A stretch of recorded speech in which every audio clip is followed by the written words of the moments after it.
Today in the garage, I'm going to show you how I built this custom bed rail fire extinguisher mount for my Jeep Gladiator for under $100.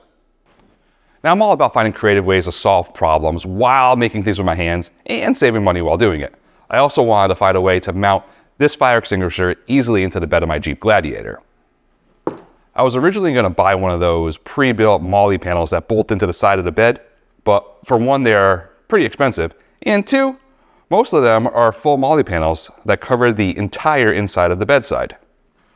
Well, that isn't going to work for me, because as you can see, I like to use the factory slots here in the back of the bed for a 2x4, which helps separate the deep side of the bed from the tailgate side of the bed. It's really useful if you're running to the grocery store and you want to stack groceries up here, or just quick errand stuff and you want to throw it in the back of the bed without it sliding all over the place. So I figured, what better way to fulfill my needs than to design and build my own rail system for the bed of my Gladiator. Now, if you're looking to do this project, here's what you're going to need. So in addition to the aluminum and the fire extinguisher, you're also going to need a quick release fire extinguisher mount, some random hardware, and I mean random, some 1-inch spacers, and some 1-inch rubber feet. I'll also leave some links down in the description of this video for the parts.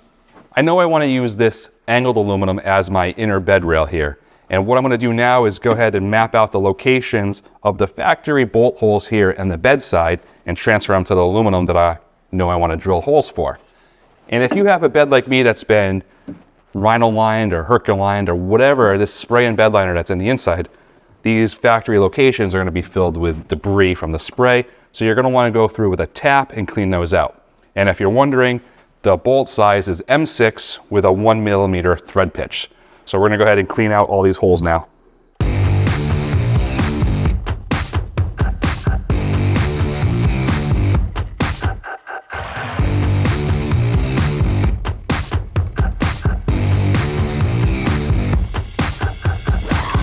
All right, so now that I got those threads all cleaned out, I know they're ready to go for later. I'm going to take my angle bar and kind of line it up here where I want those holes to go, and I'm just going to mark each spot right below. And then I'll go ahead and drill some pilot holes here and see how this mounts.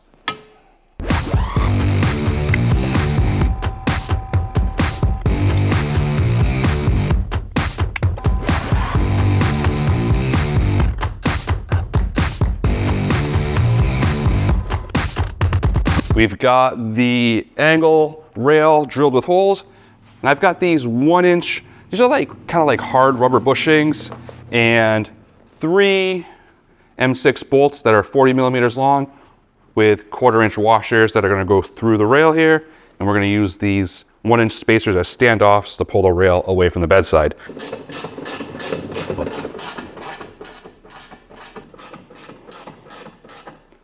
Now that I've got my angle bar mounted into the bedside here, I've got my fire extinguisher mounted up on this quick release mount, which is what I'm going to mount directly up under here.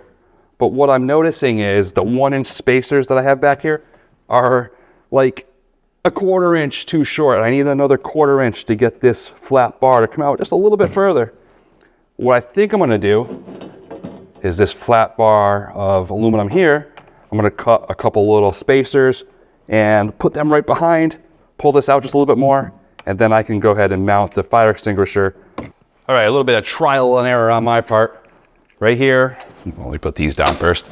Right here, I got these spacers out of the aluminum, and I'm going to put these under the 3 mounting points, pull the bracket away a little bit more to give me the clearance I need. And then I went and cut these 3 vertical dog bones. They're going to bolt to the back here, there, and then the shorter one's going to go with the front side over there. And what that's going to do is, like I said, it's going to give it a little bit of vertical stability, a little bit of rigidity, keep it from flexing. I got it all marked off here of where the fire extinguisher is going to mount, right up under here. And then I got marks every so often of where those dog bones are going to go. So I'm going to pull this bracket back out, drill some more holes in it, mount all this stuff up here, bolt it in, fix it all, and then mock it back up again to see how it looks. And then we're probably gonna have to cut these down. These were the 1-inch rubber feet I bought that were gonna go here to rest against the bed. But I think I got to come down. I think I needed 1/4 inch maybe instead of 1 inch rubber feet. That's not a big deal. I'll slice those up and we'll be on our way. Let's get to it.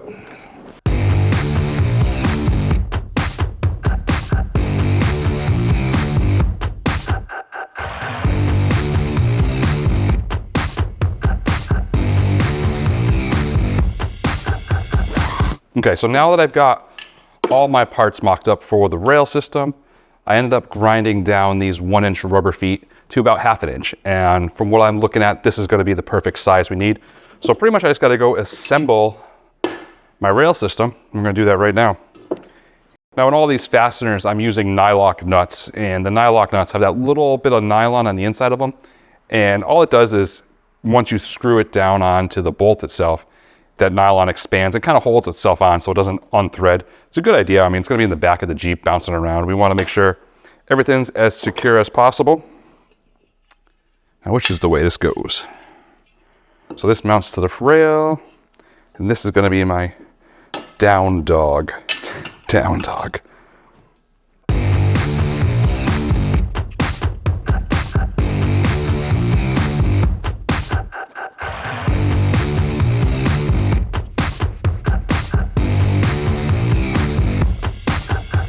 All right, so here is the rail system, all ready to go. Vertical supports to keep it from twisting, quick release fire extinguisher mount. Let's take it over to the Jeep, see what it does. So I guess this is what you would call the moment of truth. Will this fit as designed? I think so. I'm feeling confident, feeling confident.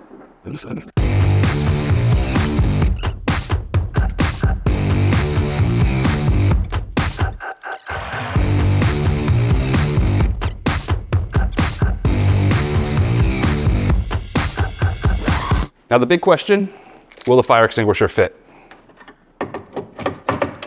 And the answer is yes, because we designed it to fit. Like I said, all in all, this cost me about $100, including the price of the fire extinguisher, the quick release mount, the aluminum, and all the hardware.